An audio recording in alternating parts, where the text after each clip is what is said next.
If you have been waiting for the perfect moment to buy or sell in Seattle, this might be it, but it won't last for long. Now, inventory is rising faster than we've seen in years, and yet prices haven't flinched a bit. That kind of gap doesn't stay open forever, just to let you know. Now, in October of 2025 market update, I'll show you what's happening beneath the surface and where the smart money is moving, because the next 60 days could define your next move. Hey, Ravi Ramachandran with the Rams Group here, and I help home sellers, buyers, and investors make informed real estate decisions across the Seattle and Eastside areas. And each month, I go straight into the numbers from the Northwest MLS so that you can see what's happening and just not what the headlines say.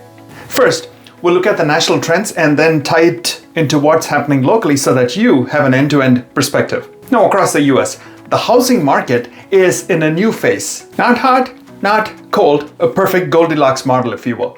But strategic mortgage rates are hovering around 6.5% or sometimes even go to 6.3, keeping some buyers on the sidelines. But the serious ones are stepping in before the next rate change.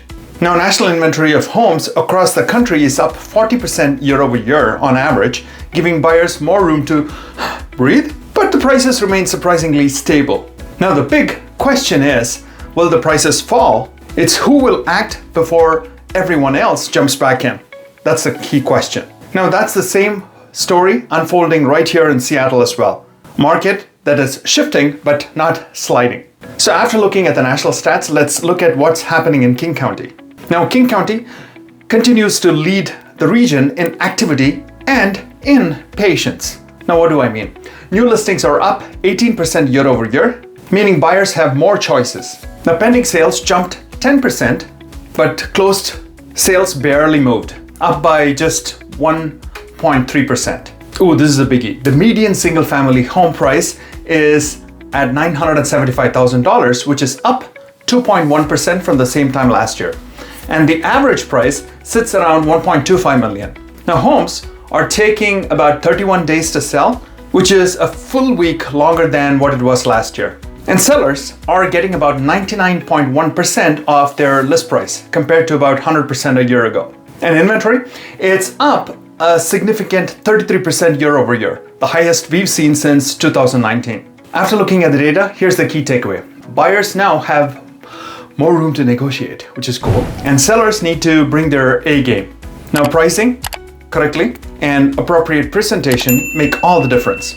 Now, for sellers who get it right, the demand is still strong. After King, let's move to Snohomish County. Now, Snohomish is showing the sharpest cooling this fall. New listings are up nearly 9%, but closed sales are down almost 18%, as can be seen. Now, pending sales rose about 7%, meaning that buyers are still there, but they are being more cautious in Snohomish. The median price dipped 2.6% to $750,000 there, while the average price held at around $854,000. Homes are taking about 32 days to sell, which is about 9 days longer than the same time last year. And sellers are receiving about 99% of their list price. Ooh, look at the inventory. It's up a hefty 35% year over year. Now, with the interest rates situation, people are on the sidelines, more towards the sidelines than taking action. Now, the key takeaway is that Snohomish is a balancing market, not a drop, not a spike. Buyers have leverage, sellers still have equity over there. Now, it's a healthy middle ground for smart moves. Sellers are buyers.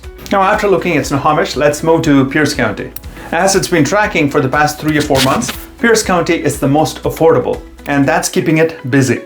New listings are up 14%, and pending sales are up nearly 10%. Closed sales, though, are down 2.7%. Now, the median home price there is $565,000, basically flat year over year.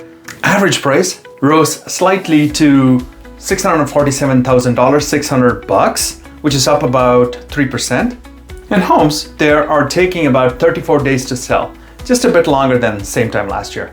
And sellers are still getting 99.4% of their list price. Now, inventory though rose 25% year over year, giving buyers more breathing room. But demand hasn't faded a bit in Pierce County. That said, here's the key takeaway. Pierce remains a value play of the region, steady, affordable, and active. Now buyers are choosing Pierce for a space as well as price. So after looking at what's happening nationally and in the 3 counties, here's the bottom line for October 2025. If you are a buyer, this is your window. You have leverage, more homes to choose from, and time to make smarter decisions. Once rates drop, which it soon will, you know what's going to happen, right? And this window closes pretty fast. So if you want to act, now may be the time. You can always refinance later. Now sellers on the other hand, prices are holding, but buyers are more selective than before. The homes that sell fastest are priced right, staged well, and marketed strategically. It's not hope marketing anymore. Planting a sign in the yard and putting it on the MLS. You got to be strategic so that you expose your home to every potential buyer out there and create FOMO in their minds, just making them act. That said, kind of drilling into the nitty-gritty, every zip code tells a different story. Some neighborhoods are cooling, others are still competitive. Now direct message me, call, or book it in my calendar, the link for which is in the description. And let's chat about what your exact neighborhood is, and I'm more than happy to get the data that you need. Let's see how we can make the factors work in your favor before the market shifts again. Thank you very much for watching, and I'm Ravi Ramachandran, and I will see you in the next month's market update. Take care.